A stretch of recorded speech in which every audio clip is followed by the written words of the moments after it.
अखंड ज्योति, अगस्त 2021।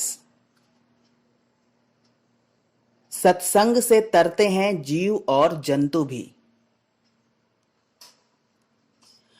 प्रातःकाल स्नान ध्यान कर देवर्षि नारद अपने निवास स्थल ब्रह्मलोक से यात्रा करके सीधे देवलोक पहुंचे।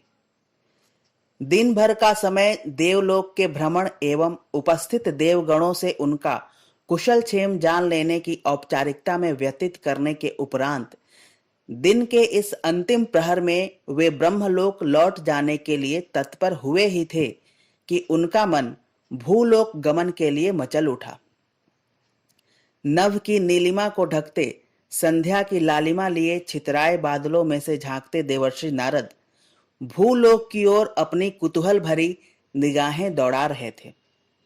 भूलोक की यात्रा के लिए उत्साह में आए देवर्षि नारद को अब जाने से पूर्व उनकी इस होने वाली यात्रा की सूचना से अनभिज्ञ पिता ब्रह्मदेव एवं माता सरस्वती की चिंता सताने लगी।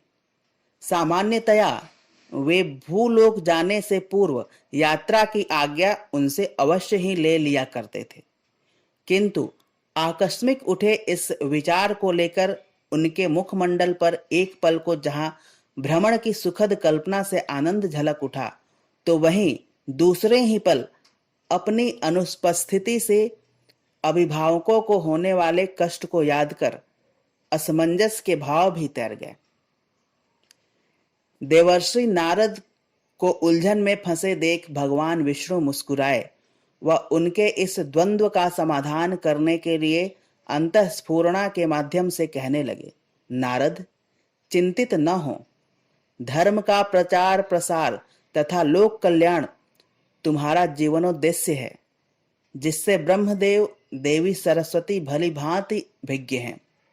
अतः तुम उनकी ओर से पूर्णतः आश्वस्त रहो एवं जीवन के इस नवीन प्रसंग का शुभारंभ करो। अनन्य विष्णु भक्त नारद अनुग्रहित हो कह उठे, नारायण नारायण, जैसी हरि इच्छा। अगले ही क्षण अपनी वीणा संभाल वे मायावी बादलों पर सवार हो गए एवं तीव्र गति से भूलोक की ओर प्रस्थान करने लगे। प्रभु का संकेत पकड़ते समझते सर्वप्रथम वे महर्षि कश्यप के आश्रम में जा पहुंचे। दिव्य आभा में दमकता महर्षि कश्यप का आश्रम धरती पर स्वर्ग के समान सदृश हो रहा था। आश्रम के विशाल परिसर को कुछ समय अपलक निहारते नारद आश्रम के मुख्य द्वार से आश्रम के भीतर प्रविष्ट हुए। सीधी कतारों में प्रतिष्ठित छोटे बड़े आकारों में बनी शिक्षणशालाओं से होते वे सीधे महर्षि की कुटिया के निकट जा पहुंचे। देवर्षि को अपने समक्ष पाकर महर्षि के वरिष्ठ शिष्यों ने चरण वंदन कर उनका स्वागत किया। अपना स्नेहाशीष प्रदान कर देवर्षि नारद शिष्यों से कहने लगे, विद्यार्थियों, मैं मुनिवर के दर्शनों हेतु सीधे देवलोक से चला आ रहा हूं। शिष्य गणों में से महर्षि कश्यप के प्रधान सेवक देवर्षि के सम्मुख आए व कहने लगे, भगवन, क्षमा कीजिए, गुरुदेव अभी संध्या वंदन में लीन हैं। यदि आपकी अनुमति हो तो क्या हम आपके भोजन विश्राम की व्यवस्था कर थोड़ी प्रतीक्षा के उपरांत गुरुदेव से भेंट की व्यवस्था बनाएं? नारद आशीर्वाद देने की मुद्रा में अपनी सहर्ष अनुमति प्रदान करते हुए कहने लगे, अवश्य। महर्षि के संध्या के क्रम के संपन्न हो जाने तक थोड़ा विश्राम कर लेना भी उचित रहेगा। देवर्षि नारद के यथोचित सत्कार के थोड़े समय पश्चात महर्षि अपनी कुटिया से बाहर आए व शिष्यों से देवर्षि नारद को आदर सहित कक्ष में लाने का निर्देश दिया। देवर्षि महर्षि के सेवकों के संग अतिथिशाला से निकलकर महर्षि के कक्ष में प्रविष्ट हुए एवं महर्षि को अभिवादन स्वरूप प्रणाम करते हुए कहने लगे, महात्मन, आप धन्य हैं। निर्गुण ब्रह्म तत्व को अपने प्रचंड तप से साकार सगुण स्वरूप में सर्वोपलब्ध कराने वाले हे महर्षि, आपको नारद का शत शत नमन। आपके इस पुण्य पुरुषार्थ के बिना ईश्वर प्राप्ति के लिए भक्ति मार्ग का शुभारंभ असंभव ही था। आपके इस उपकार के लिए समस्त मानव जाति सदैव आपकी ऋणी रहेगी। देवर्षि के कृतज्ञ भावपूर्ण उद्गार सुन महर्षि ने आंखें बंद कर ली व गहरा श्वास छोड़ते हुए कहने लगे, देवर्षि, भगवत सत्ता के उद्घाटन में निमित्त की भूमिका निश्चित ही सौभाग्यपूर्ण घटना थी। अध्यात्म तत्व की गंभीर परिचर्चा में ध्यानस्थ मुनि श्रेष्ठ एवं महर्षि को समय का पता न चला। संध्या के इस अंतिम भाग में देवर्षि व्यग्र होते महर्षि से जाने की आज्ञा मांगने लगे। महर्षि अपना आशीष प्रदान करते हुए कहने लगे, विधान की जय हो। नारद महर्षि कश्यप के आश्रम से होते महर्षि शौनक के आश्रम को जा रहे थे। रात्रि हो चली थी, किंतु नारद को अभी तक इसकी आहट सुनाई न दी थी। वे तो बस धरती के संस्पर्श के अनुभव का आनंद लेते महर्षि शौनक के आश्रम की ओर निरंतर बढ़ते चले जा रहे थे। लंबी दूरी की इस यात्रा में प्रभु का नाम गुणगान करते भगवत भक्ति की धुन में रमे नारद राह में उड़ रहे पतंगे के मस्तक पर टकराते ही यकायक चौंके।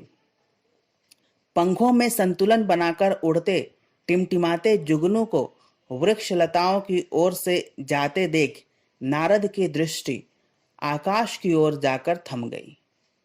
आकाश में छाए गुप्त अंधियारे में बिखरे तारों को देख वे वहीं ठिठके। स्वयं से संवाद करते हुए कहने लगे, नारद, यह क्या? रात्रि हो गई और महर्षि शौनक का आश्रम तो अभी भी नहीं दिख रहा है। अनवरत यात्रा करते महर्षि कश्यप का आश्रम भी काफी पीछे छूट गया है। नारद प्रभु को याद करते आगे कहने लगे, नारायण नारायण, अब क्या योजना है नारद? स्वयं ही उत्तर देते हुए कहने लगे, नारायण नारायण, जैसे प्रभु की इच्छा। प्रतीत होता है कि भोर होने तक की प्रतीक्षा करनी होगी। वन में मार्ग के निकट एक वट वृक्ष के सहारे बैठ वे रात भर अपनी वीणा बजाते रहे। सुबह हुई, हल्का सा प्रकाश भी होने लगा।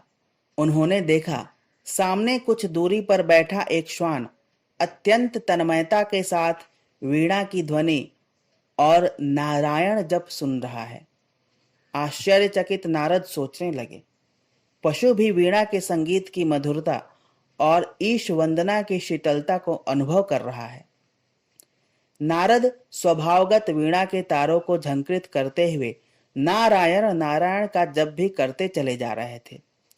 जब वे काफी आगे निकल गए तो अनुगमन कर रहे उसी श्वान को देखकर हतप्रभ रह गए।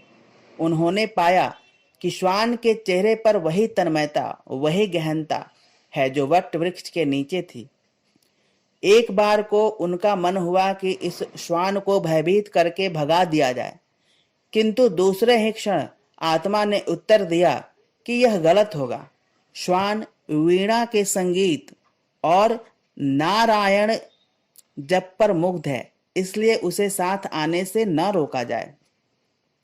यात्रा करते नारद शांतायान वन में महर्षि शौनक के आश्रम पहुंचे। वह श्वान भी साथ था। आम्र वृक्ष के नीचे बैठकर शौनक कुछ लिख रहे थे।